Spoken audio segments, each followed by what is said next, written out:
passa momentos de batalha, momentos de luta, momentos felizes, de lazer, mas essas coisas passam. Mas quando Jesus está vivendo em nós, o reino de Deus é chegado, e o reino é paz, justiça e alegria. Quem tem o reino tem paz, quem tem o reino é justo, quem tem o reino tem alegria. Glória a Deus. O reino de Deus chegou na sua vida? Glória a Deus. Nós estamos felizes por esse maravilhoso Deus. Como Deus é maravilhoso. Eu tenho certeza que o Senhor, Ele vai ser glorificado na sua vida nessa noite, em nome de Jesus Cristo, né? Eu gostaria de fazer um convite à amada igreja, antes de começarmos nosso estudo.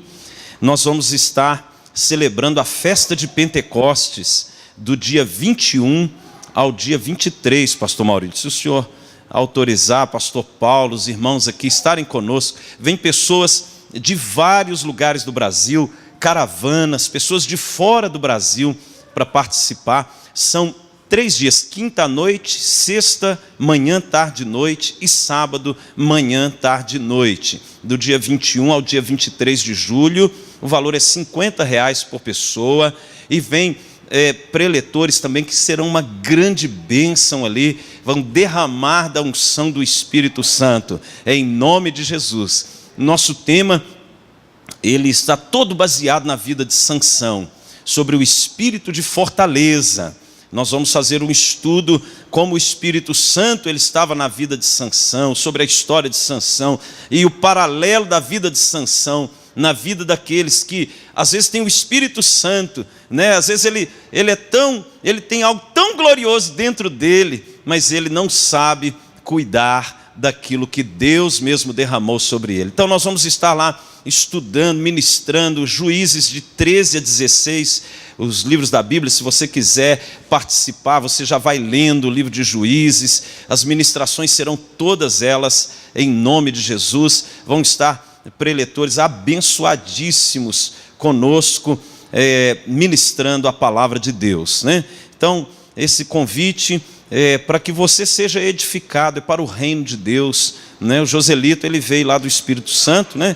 A semana passada ele estava, está vindo uma caravana de lá, né, Joselito? Está vindo de lá, do Rio de Janeiro, de São Paulo, da Bahia, de onde mais?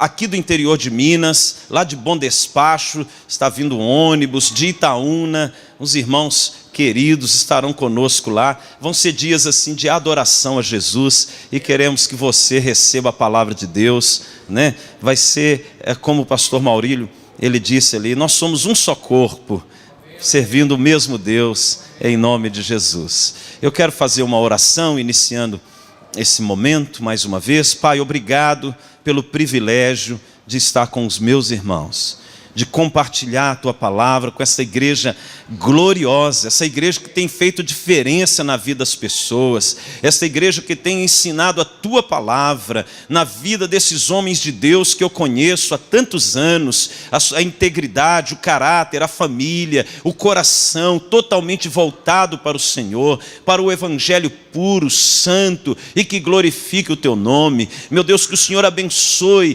cada vez mais este ministério, suas famílias, cada membro deste ministério, desta igreja.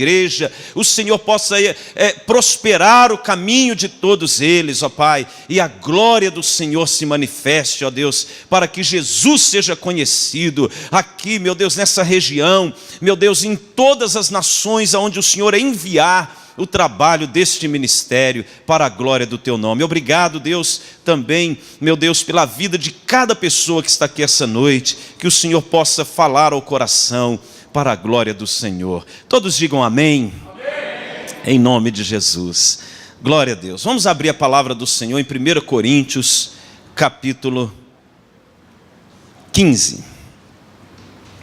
1 Coríntios, capítulo 15. Nós vamos falar de um tema tão importante na vida do cristão, tão importante Semana passada falamos sobre o significado da ativação profética, do mover profético, né? Quando o Espírito de Deus, ele opera em nossas vidas, nos revelando nossa identidade no reino. Quando o Espírito de Deus, ele vem trazendo sobre nós as rupturas necessárias para recebermos o seu reino, né? E às vezes a gente tem algumas noções um pouco diferentes do que a Bíblia ela nos revela. Olha que interessante, né? Deus, quando as pessoas se encontravam com Deus, elas sempre perdiam algo. Isso é importante porque a gente tem uma noção assim: eu vou ser abençoado quando eu tiver coisas. Mas quando as pessoas encontravam com Deus, Deus pedia as coisas dela.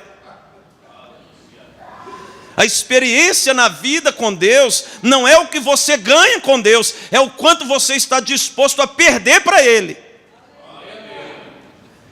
E isso é maravilhoso no reino. Porque quanto mais nós vamos nos rendendo ao Senhor, nos esvaziando a Deus, quanto mais, irmãos, Jesus, ele recebeu toda a autoridade, porque ele deu tudo que ele tinha. No reino de Deus, aquilo que você dá, determina o tanto que você recebe. Quando você é convidado para participar de um evangelismo, você dá o seu tempo, dá a sua vida, o seu talento, o seu carro, o seu conhecimento, o seu corpo, você está ali. O tanto que você dá, na realidade, nós mesmos é que estamos recebendo. Então isso é maravilhoso. A glória de Deus, ela é derramada sobre nós na proporção da nossa oferta. Então, veja, Jesus deu-se a si mesmo. Ele deu. Às vezes você veio, vou lá buscar a minha bênção. A sua bênção, ela esteve na cruz. Ela já veio há 2000 anos atrás. Você precisa compreender que a sua bênção é uma pessoa. Não é aquilo que você está necessitando. Agora, você vem ao culto, o que eu vou oferecer a Deus? O que eu vim aqui hoje oferecer ao meu Senhor? Muito mais do que o ouro e a prata. Quando nós nos encontramos com Deus, as pessoas que têm experiências com Deus, ali, irmãos, Deus, ele espera. O que você vai dar hoje? Qual é a proporção da sua oferta hoje? Por isso que muitas vezes as pessoas não crescem em Deus, porque elas têm uma visão errada. Elas vêm para receber. E nós devemos vir a um culto, ao altar do Senhor, para nos oferecer, para renunciar, para abrir mão, para nos esvaziar, para nos entregarmos, para que a vida do Senhor Jesus seja derramada sobre nós. Nós não podemos receber nada de Deus se estivermos cheios de nós mesmos.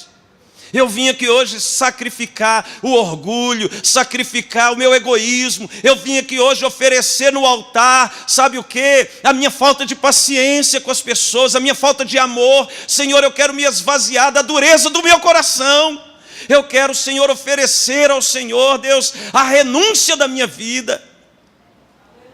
Paulo entendeu isso de uma maneira tão tremenda que ele disse: já não sou eu quem vivo, o que havia de mim eu entreguei, eu sacrifiquei, Cristo vive em mim. Esse viver que eu tenho agora na carne, eu vivo pela fé no Filho de Deus. Ele estava se entregando totalmente a Deus.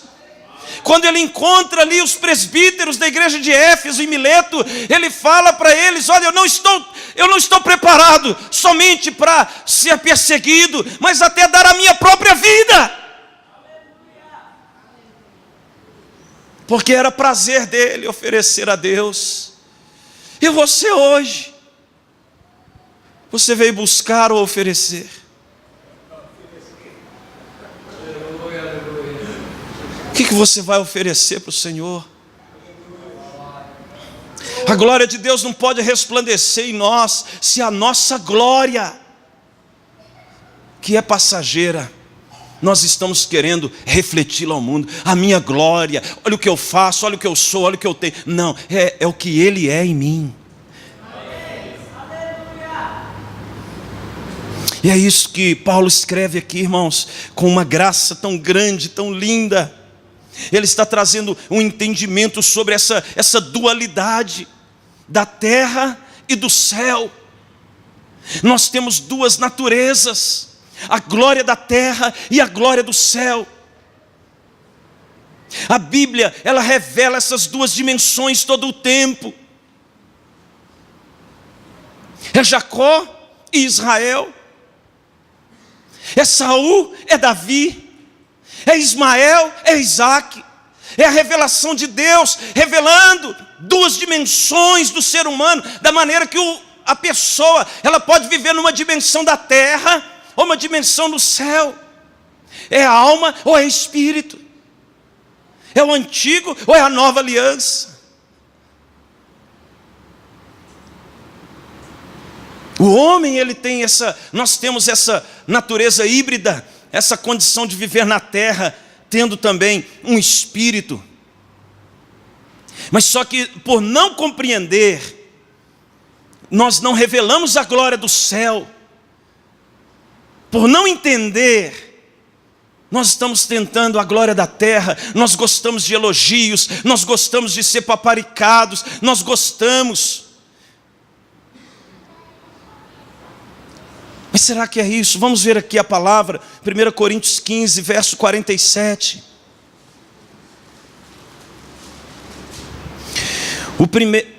O primeiro homem formado da terra é terreno. O segundo homem é do céu. Como foi o primeiro homem, está falando do primeiro Adão. O terreno, tais são também os demais homens, terrenos. Agora ele fala de Jesus. E como é o homem celestial, tais também os celestiais. E assim como trouxemos a imagem do que é terreno, devemos trazer também a imagem do celestial.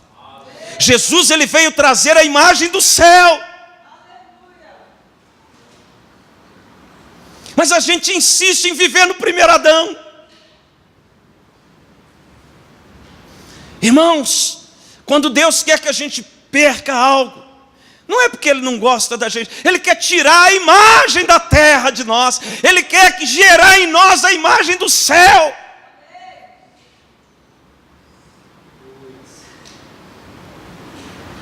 Quanto mais você renuncia, mais você perde, mais você morre. Quanto mais você se esvazia, quanto mais você se humilha, quanto mais você se quebranta, quanto mais você se esconde, mais a autoridade do Cristo vivo, mais o poder do Espírito, mais a unção são liberadas sobre a sua vida. Em Gênesis 1, Deus criou primeiro os céus, depois a terra. Devemos estar atentos às prioridades de Deus. Ele criou o céu, depois a terra. Veja, semana passada nós vimos, Ele formou o homem no céu, mas manifestou na terra. O céu é a prioridade de Deus e não a terra. Nós não vamos nos encontrar em Deus enquanto a terra for prioridade. Nós não vamos nos encontrar, porque Jesus, Ele é celestial. Ele falou para Nicodemos: olha, você é mestre em Israel, você não entende. Se eu te falar, você não vai entender.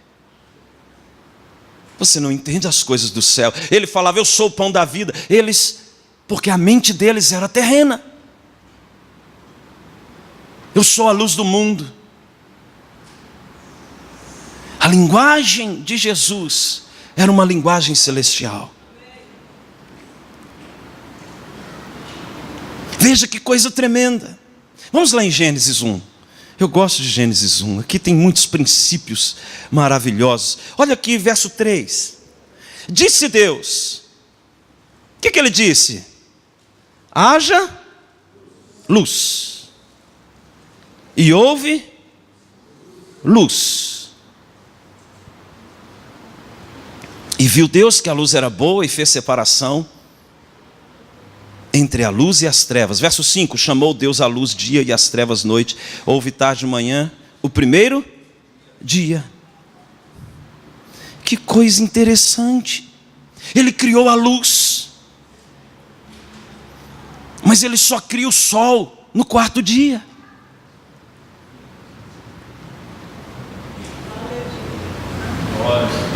Não é o sol que gera a luz, é a palavra de Deus.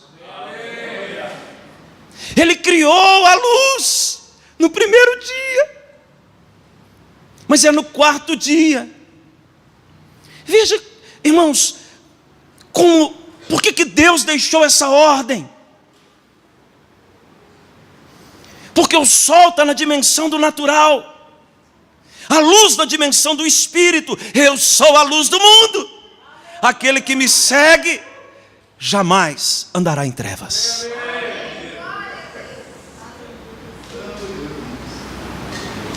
As prioridades de Deus, Ele criou no céu para manifestar na terra. Irmãos, se nós entendermos a mente do Senhor, nós vamos entender que tudo acontece nas regiões celestiais primeiro.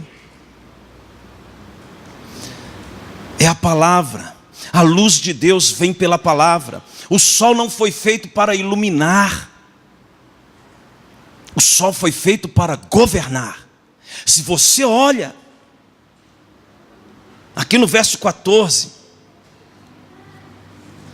quando Deus, Ele disse: haja luzeiros no firmamento dos céus para fazerem separação entre o dia e a noite, e sejam eles para sinais, para estações, para dias e anos. Verso 16: fez Deus os dois grandes luzeiros, o maior para governar o dia, e o menor para governar a noite.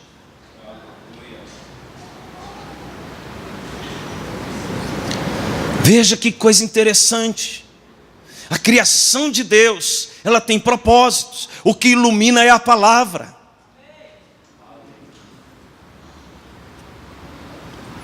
O que Deus estabelece no natural é para que os princípios, para que nós olhemos para o sol, olhemos para a lei da gravidade, olhemos para as leis e entendamos que toda a sua criação, todo o seu reino funciona a partir de leis, princípios estabelecidos em Gênesis. Ele cria a luz, depois o sol. Ele diz que a palavra vai iluminar. Ele disse: haja luz, e Ele disse. Ele põe o sol para governar, ou seja, para estabelecer um princípio de autoridade. Jesus, Ele esteve na terra revelando essas verdades.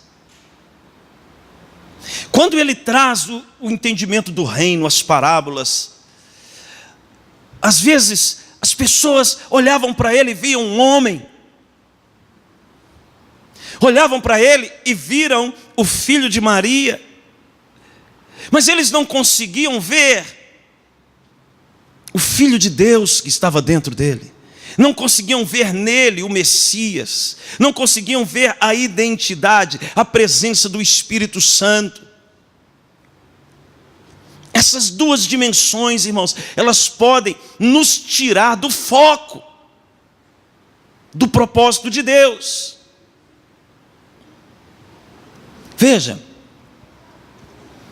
o que o Senhor está dizendo? Preste atenção no conteúdo e não no rótulo, na luz que há dentro e não na aparência externa. Você é um ser espiritual. Você não é o que você está vendo. Assim como um exame de raio-x, um exame de ultrassom, ele mostra o que está dentro. Espiritualmente, Deus, Ele nos vê espiritualmente o que está dentro de nós. Por isso nós não devemos nos mover por aquilo que estamos vendo agora. Como eu disse, Jesus esteve na terra e as pessoas viam Jesus homem, mas não viam o Cristo de Deus que havia dentro dele. Mas há uma maneira de ver com os olhos de Deus, os puros de coração. Por isso que quando nós nos esvaziamos, renunciamos e purificamos o nosso interior, nossa visão das coisas eternas começam a ser abertas.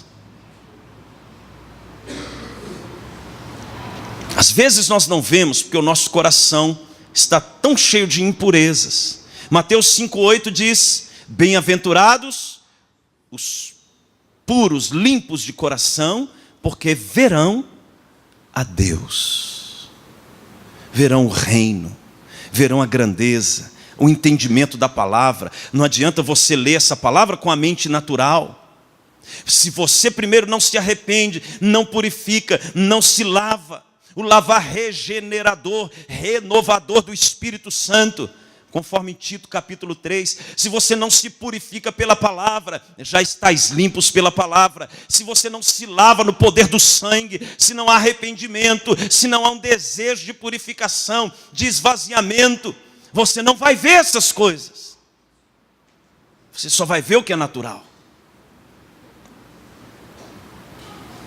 Quando nós começamos a ver no mundo do Espírito o nosso quebrantamento, a presença de Jesus que está aqui agora, ela se torna real,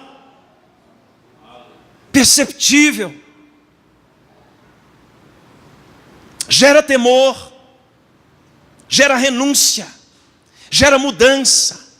Você começa a ver algo que você não via antes.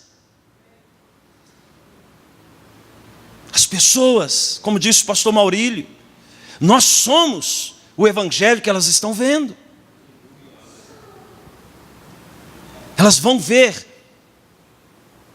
nós limpando o meio ambiente.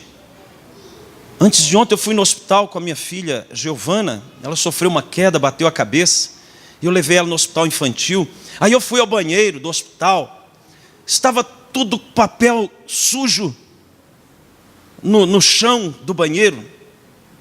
Eu tranquei a porta, eu lavei o banheiro, eu limpei, eu tirei tudo, lavei o vaso, joguei água. O reino de Deus chegou nesse banheiro.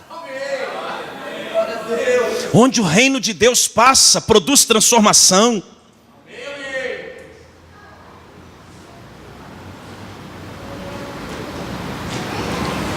Se nós sairmos do banheiro e ele estiver pior do que quando entramos, alguma coisa está errada conosco.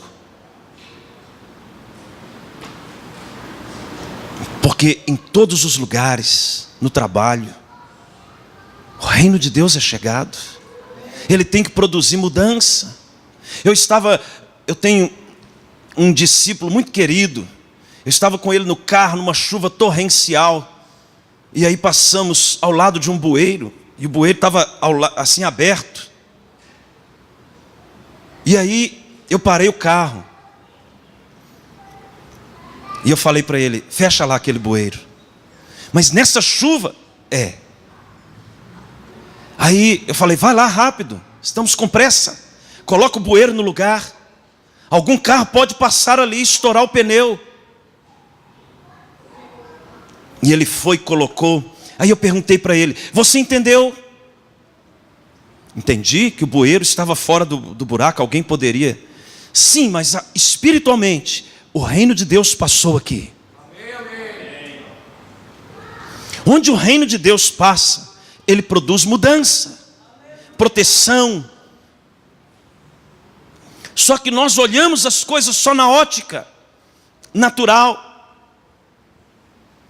Em Gênesis 2 nós vimos: o homem foi feito do pó da terra. Deus soprou nele, olha aí no capítulo 2, verso 7. Nós vimos isso semana passada. Então formou o Senhor Deus ao homem do pó da terra.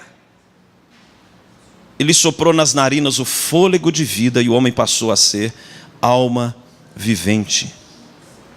A Bíblia diz em 1 Samuel 16, verso 7, que Deus não vê como o homem vê. Deus nos criou do pó da terra, mas quando recebemos o Espírito de Deus em Cristo Jesus, deixamos de ser terrenos. Amém, amém. Glória. Deixamos, irmãos. Será que as pessoas estão vendo em você Jesus ou estão vendo em você pó? O que você revela mais? Você aparenta mais o céu ou a terra? Aonde você passa, há transformação, a mudança, a bênção de Deus chega quando você chega. Pessoas são abençoadas, lugares são mudados, o ambiente da glória de Deus está sobre a sua vida. A alegria, a paz, quando você chega no trabalho, na escola, na sua casa. Você reflete mais a glória do céu, a glória da terra. Que tipo de transformação você produz, se você pertence ao reino de Deus? Quando nós somos da terra, buscamos as coisas da terra, andamos na terra, mas aquele que é do céu, ele fala das coisas do céu, ele expressa a glória do céu, ele dedica tempo às coisas do céu. Como diz Colossenses 3, buscai as coisas lá do alto, onde Cristo vive, e não as que estão aqui na terra.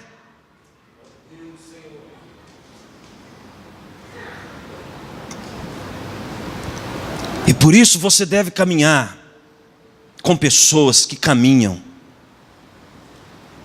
com o Senhor Jesus. Dedique seu tempo. Olha, irmãos, Jesus, ele pregava para a multidão, ele curava, mas ele caminhava com 12. Ele tinha as pessoas que eram prioridades para ele. Às vezes nós queremos ser como um político, agradar todo mundo.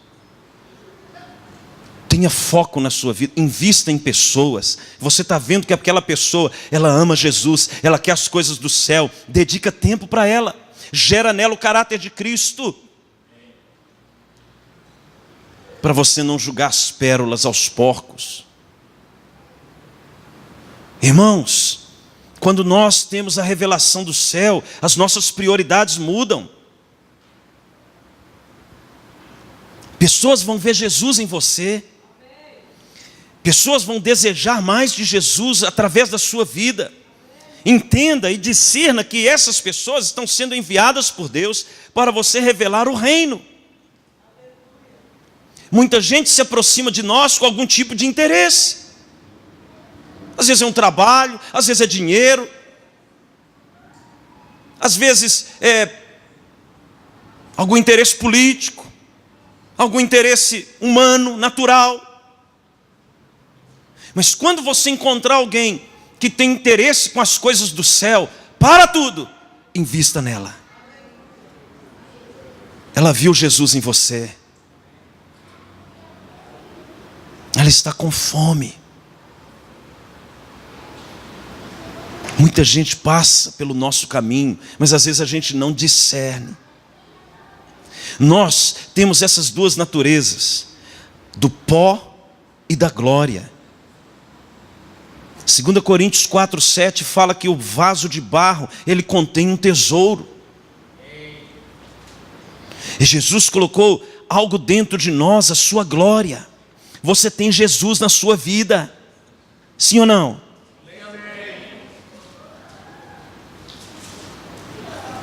Olha só Isaías capítulo 6, vamos lá. Isaías, a visão de Isaías do trono. Isaías capítulo 6. Algo interessante aqui nesse texto.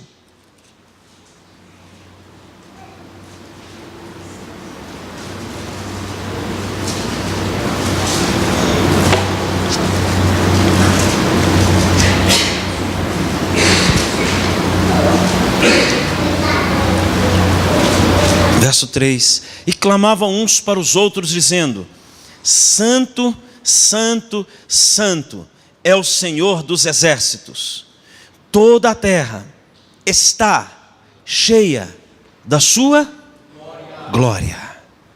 Toda a terra. A visão ali eram serafins adorando, mas há uma expressão: toda a terra está cheia da glória. A glória de Deus, ela está aqui no pó da terra. Só que ela precisa ser revelada. Ela precisa ser revelada. Olha aqui em Abacuque capítulo 2, por favor. Abacuque capítulo 2. Abacuque capítulo 2. Se em Isaías está escrito: toda a terra está cheia da sua glória. Aonde que está a glória de Deus na terra? Em nós. Eu sou a terra onde a glória de Deus habita. Eu sou o pó. Quando eu recebi, eu sou vaso de barro. Eu tenho tesouro. A glória de Deus está em mim. A glória de Deus está em um cristão verdadeiro. E Deus depositou em nós a sua glória para revelarmos a glória dele na terra. Olha só agora no verso 14 de Abacuque. Vamos ler juntos. Pois a terra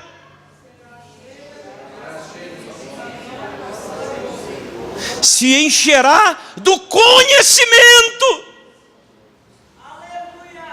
Veja, Isaías 6, o verbo está no presente, aqui está no futuro. Em Isaías 6, ele diz que a terra está cheia. Agora o profeta diz: agora a terra se encherá do conhecimento da glória. Como que a glória de Deus como que os céus, a glória do céu, ela vai ser revelada, se nós não estamos revelando o reino naquilo que fazemos, seja na família, no trabalho. O conhecimento da glória de Deus através da sua vida. Quando nós entendemos a revelação da vontade de Deus, nós vamos desfrutar daquilo que entendemos. Você não pode desfrutar de algo que você não entende. E o que acontece quando a glória de Deus, você começa a entender sobre a glória de Deus, e ela começa a ser revelada através da sua vida, o entendimento da glória começa a alcançar outras pessoas, o poder de Deus começa a ser revelado, pessoas são libertas, curadas, porque agora você é um tesouro, você é um vaso, mas tem um tesouro que está sendo revelado na terra. Aonde você quer, onde quer que você esteja, Deus quer revelar a glória dele para aqueles que não a conhecem. Aquela pessoa, ela é ainda só pó, mas você agora é pó, mas dentro de você tem Jesus Cristo, a glória de Deus. Você tem a vida do Senhor dentro do seu coração, que precisa ser revelada ao mundo. E Deus, quando Jesus vem, ele fala sobre isso: se o grão de trigo não morrer. Veja, ele é um grão de trigo. O trigo faz o pão. Era o grão. Era de algo que revela o reino. O trigo. Veja, imagine você um grão de trigo. Sua natureza, você nasceu de novo. Amém? Você creu em Jesus. Eu sei que você crê. Mas ele está dizendo: se o grão de trigo não morrer. Ele não está falando do grão de mostarda. Ele está falando do grão de trigo, que expressa o reino. Ele está falando de nós. Ele está falando dele. Ele está falando da igreja, que é o corpo de Cristo. Se o grão de trigo não morrer, fica ele só. Mas se ele morrer, por isso o processo da morte tem que operar. Por isso que a natureza humana, ela não pode governar. Por isso que nós temos que nos esvaziar, para que a glória de Deus possa ser revelada, para que o mundo conheça a glória de Deus através da igreja. Jesus está em você. Você entende isso? Será que você crê que isso é uma verdade? Jesus habita em você. Isso é algo muito poderoso, irmãos. Isso é muito grande. Mas parece que a gente não crê. Mas o grão de trigo tem que morrer. Ele tem que se humilhar. Ele tem que se esvaziar. O pó não pode governar.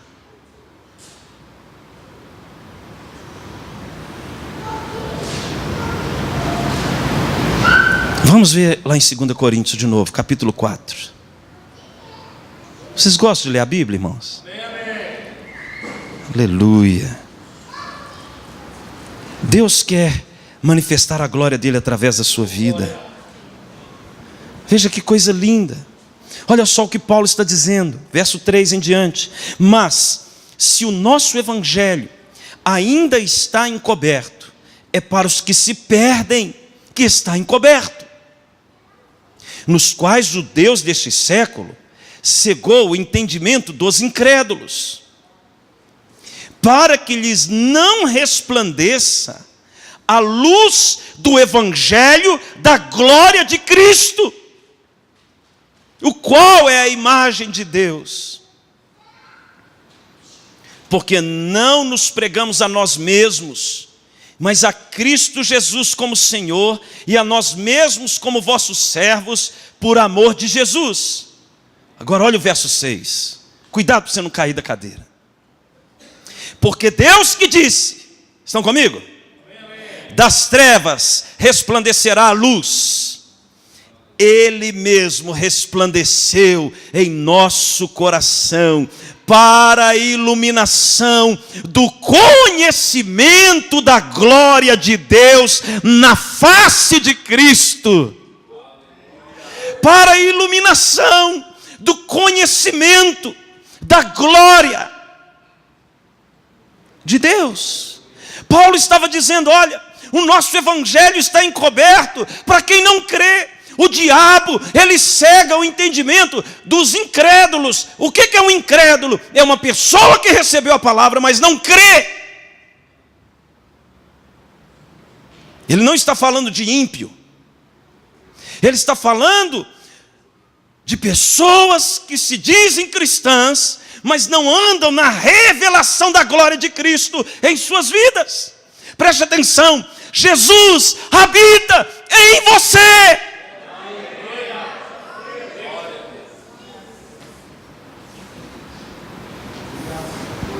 Você pode fazer muito mais, você pode alcançar muito mais, mas você tem que morrer. Você tem que, miserável homem que sou, que me livrará do corpo dessa morte. Eu tenho que matar a natureza terrena. Fazei, pois, morrer a vossa natureza terrena. Então nós não conseguimos revelar Cristo. A igreja não consegue encher a terra do conhecimento da glória, porque a igreja não sabe orar.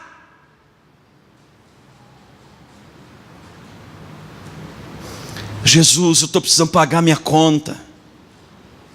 E Jesus está lá assim, eu tenho muito mais para você, mas você tem que morrer.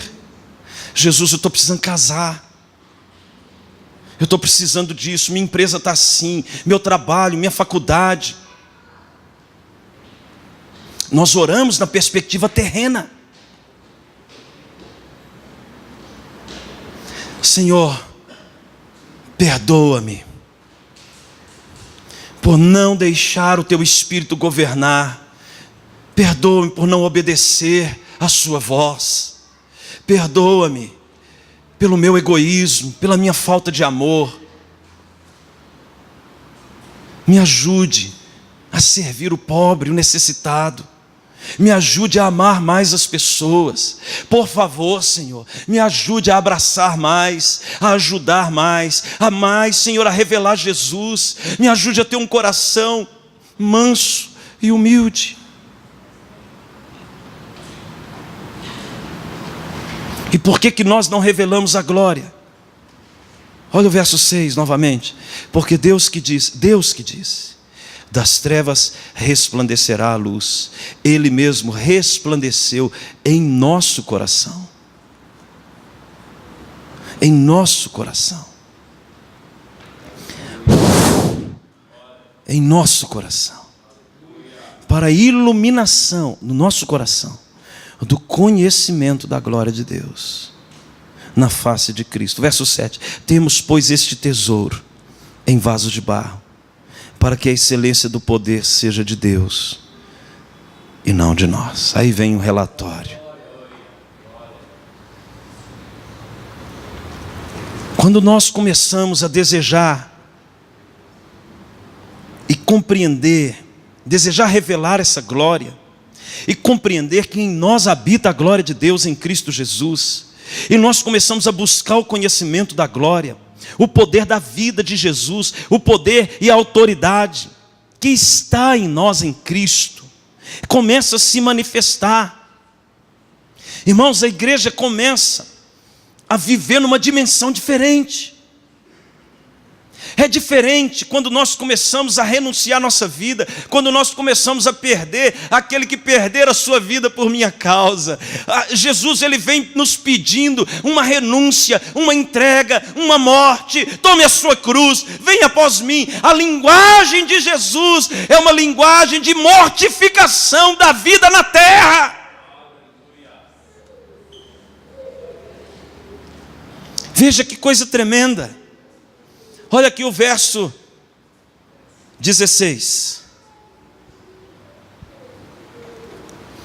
Por isso não desanimamos, pelo contrário, mesmo que o nosso homem exterior se corrompa, contudo o nosso homem interior se renova de dia em dia. Amém? Como que eu me renovo? Verso 10. Levando sempre no corpo o morrer de Jesus, para que também a sua vida se manifeste em nosso corpo. Eu sou renovado quando eu morro. Eu sou fortalecido quando eu perco. Você está entendendo? Deus quer revelar a glória dele através da sua vida. Isso é muito poderoso. Isso é muito poderoso. Nós estamos falando da glória de Deus que já está dentro de nós.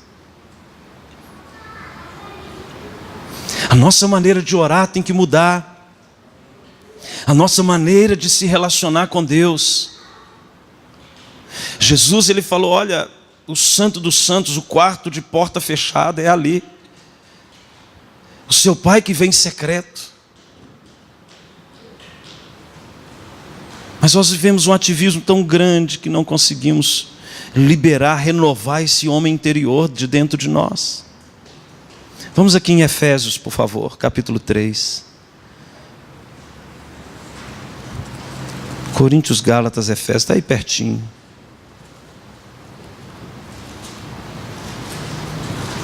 Olha Paulo, a oração desse homem, meu Deus, olha aqui o que ele fala, verso 14. Por esta causa, pela causa da igreja, me ponho de joelhos diante do Pai, de quem toma o nome toda a família, tanto no céu como sobre a terra, para que, segundo a riqueza da sua glória, vos conceda que sejais fortalecidos com poder, mediante o seu Espírito, no homem interior. E assim habite Cristo no vosso coração, pela fé, estando vós arraigados e alicerçados em amor, a fim de poderdes compreender, olha o conhecimento da glória, compreender com todos os santos qual é a largura, o comprimento, a altura e a profundidade, e conhecer o amor de Cristo, que excede todo o entendimento, Olha, irmãos, não sei como está na sua tradução, a parte B do verso 19. Olha só o que está escrito, irmãos. Para que sejais tomados de toda a plenitude de Deus. A minha sensação é que a gente está vivendo com as águas nos tornozelos ainda. Nós não estamos vivendo a plenitude da sua glória. Irmãos, o conhecimento. Agora, essa glória, como que ela pode ser revelada? Primeiro, quando eu renuncio à minha vida. Segundo, quando eu conheço Jesus. Irmãos, Jesus é muito maior do que você sabe, do que o que você sabe sobre Ele. Ele é muito maior do que a gente sabe. Ele é muito mais. Jesus, irmãos, Ele criou tudo isso aqui. Irmãos, Ele criou esse universo. Ele é muito grande, irmãos. Ele é muito poderoso. Eu fico olhando para a Via Láctea, 1 bilhão e tanto de estrelas. Uma galáxia. São incontáveis as galáxias. Jesus é muito grande. Veja Filipenses capítulo 3. Olha aí, depois de Efésios, Filipenses capítulo 3.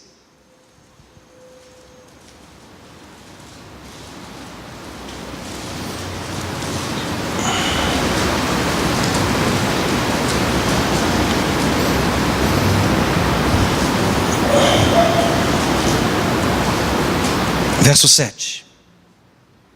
Mas o que era para mim lucro no natural, isto considerei perda por causa de Cristo. Verso 8.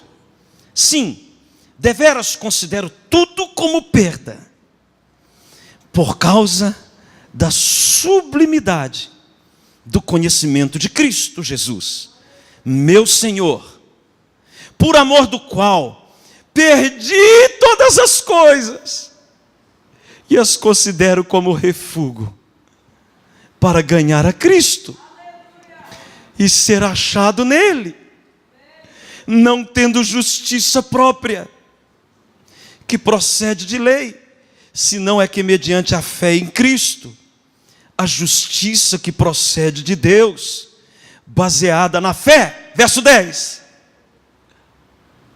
Para o conhecer e o poder da sua ressurreição e a comunhão. Comunhão do quê? Das suas aflições.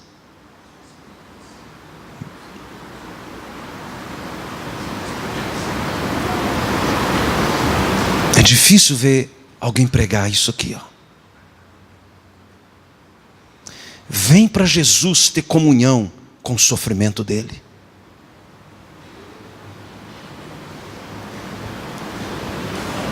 Vem para Jesus para ser afligido na sua carne, renunciar à sua vida, e Ele vai se revelar a você. É isso que o apóstolo Paulo está dizendo. Para o conhecer, o poder da sua ressurreição, a comunhão dos seus sofrimentos, conformando-me com Ele na sua morte, para de algum modo alcançar a ressurreição dentre os mortos. Se eu caminhar dentro dessa perspectiva, eu quero conhecer Jesus, eu quero conhecer a glória de Deus revelada na face de Cristo. Irmãos, a gente adora Jesus muitas vezes na alma. A gente tem um sentimento por Jesus, mas não uma fome que nos leva a renunciar a algo por amor a Ele. Ok, eu amo Jesus, mas eu não quero abrir mão. Eu não quero sofrer. Mas eu vou lendo aqui o Evangelho, vendo a revelação de Paulo para as igrejas, eu vou entendendo essas cartinhas aqui, eu vou vendo algo, eu vou lendo esse texto de Filipenses 3, eu considero tudo como perda, eu renunciei a tudo, eu perdi todas as coisas, eu considero tudo como refúgio, eu quero ganhar a Cristo, eu quero ser achado nele, eu quero conhecê-lo, eu quero conhecer sua ressurreição, eu estou disposto até morrer por ele, para o conhecer. E quando nós partimos em direção, irmãos, hoje a igreja nem a Bíblia lê. Como você diz que quer conhecê-lo? A igreja, as reuniões mais vazias é da escola dominical, são as reuniões de oração. Como?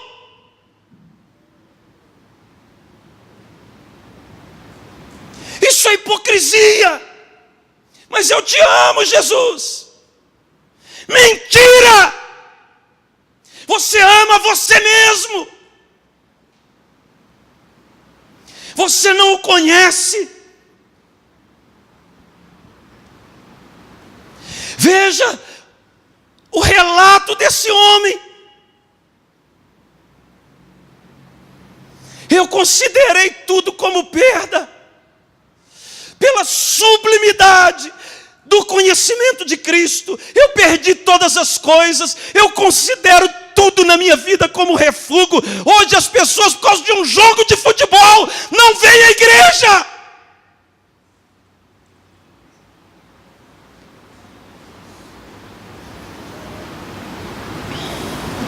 Como dizer para ele: eu fiz tudo o que eu pude para te conhecer. Seja honesto, para você não cair na cegueira que o diabo, o Deus deste século, ele está trazendo na vida de muitos. O evangelho da glória de Cristo está encoberto para a maioria das pessoas, porque não há renúncia. É um evangelho sem morte. Jejuar? Não. Jejuei há 6 meses atrás, não preciso. Ler a Bíblia? Não tenho tempo. 15 minutos de oração? Não dou conta, não. O que a nossa vida está dizendo para Ele? A comunhão com Ele. Paulo fala para a igreja de Éfeso: eu me ponho de joelhos, eu estou disposto a morrer. Parece que o cenário da igreja primitiva era um entendimento que a gente ainda não alcançou. Veja, vamos aqui em Lucas, por favor. Lucas 3.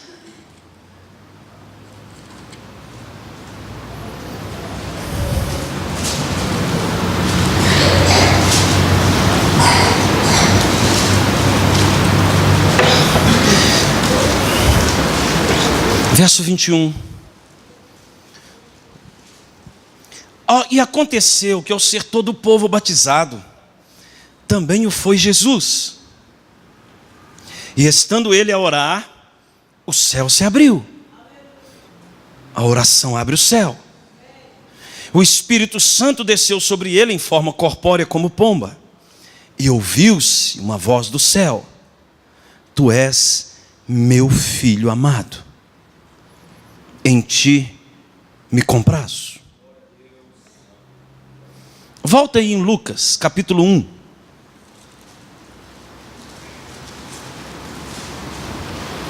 Verso 31. Eis que conceberás e darás à luz um filho. Gabriel falando para Maria. a quem chamarás pelo nome de Jesus. Estão comigo? Este será grande e será chamado Filho do Altíssimo. Deus, o Senhor, lhe dará o trono de Davi, seu pai. Ele reinará para sempre sobre a casa de Jacó, e o seu reinado não terá fim. Capítulo 2 de Lucas, aí pertinho.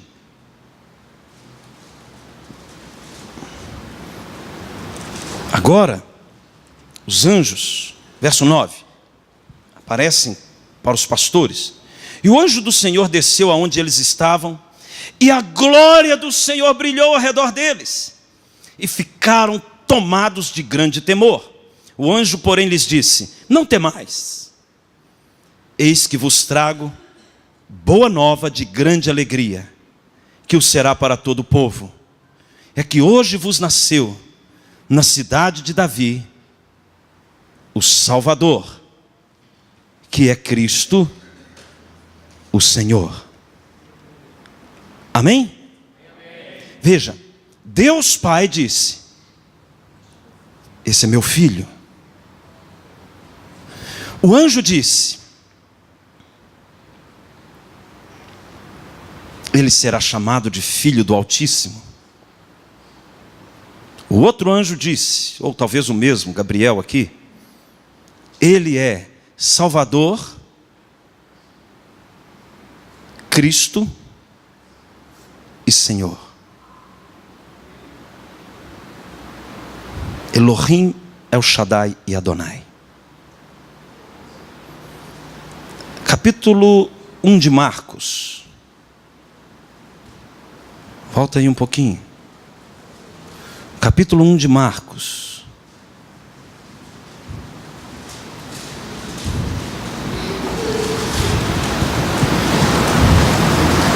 (23). Vou pegar do 21. Depois entraram em Cafarnaum, e logo no sábado foi ele ensinar na sinagoga. Maravilhavam-se da sua doutrina, porque os ensinava como quem tem autoridade, e não como os escribas. Não tardou que aparecesse na sinagoga um homem possesso de espírito imundo, o qual bradou: que temos nós contigo, Jesus Nazareno?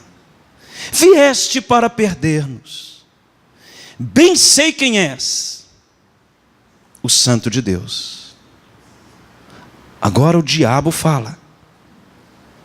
Ele é o Santo de Deus. Capítulo 3 de Marcos, verso 11. Também os espíritos imundos, quando o viam, prostravam-se diante dele e exclamavam. O que o diabo falava? Tu és o Filho de Deus. Veja, o Pai, os anjos, os demônios sabem quem ele é. A igreja não sabe. E porque nós não o conhecemos, nós não o vemos como por espelho, e a glória dele não nos transforma. Quando nós dedicamos tempo a estudar, a vir à escola bíblica, a ouvir a palavra, a dedicarmos a nossa fome pelo conhecimento da glória de Cristo, quando o nosso coração, porque Deus não vê como o homem vê, Ele vê o nosso interior, quando o nosso coração é puro, os puros de coração verão a Deus. Quando nós estamos nos humilhando, nos arrependendo, e ao mesmo tempo estamos buscando o conhecimento, quando nós vamos para a cruz, e nós vamos para a palavra, edificando o reino, paz seja convosco. Ele vem trazendo paz. Quando Jesus chega, Ele traz paz. Muitos cristãos hoje com doenças psicossomáticas, oprimidos, tristes, cabisbaixos, uma vida derrotada, não consegue expulsar o demônio do casamento,